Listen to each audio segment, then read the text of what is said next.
can you summarize the key milestones that you have come across for this year? What goes into your diary for 2023?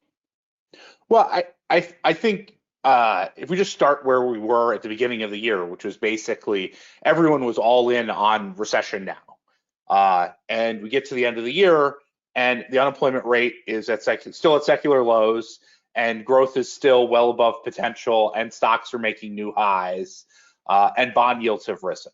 And so, just taking a step back, like the basic dynamic that we're seeing right now is a very slow moving slowing of the macroeconomy. And that's actually pretty normal. Like usually macro cycles take a long time to play out, and this one is no different. And if anything, it's a little slower because it's a little less sensitive to the tightening cycle that's occurred, given the terming out of debt and things like that when rates were very low and liquidity was plentiful. So we basically have this very glacial move in the macroeconomy. And if we look back through the course of the year, what we've seen is extremely volatile expectations, right? So we went coming into the year, expectations of a recession now. That didn't translate. We went to higher for longer. Then we had SVB and it came down. Then we had, an AI productivity boom and higher for longer again.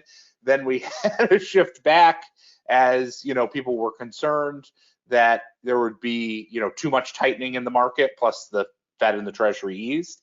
And then we get to today where basically the expectation is, well, in some ways it's a bit odd. It's pricing in the perfect soft landing with huge interest rate cuts over the course of 24, but at the same time, stocks making new highs, right? So basically the market's saying we're going to have 160, 170 basis points of cuts, and stocks keep pushing higher. And that's kind of the perfect, it's the softest, 100% perfection of the softest of the soft landings that could ever occur is priced into markets right now.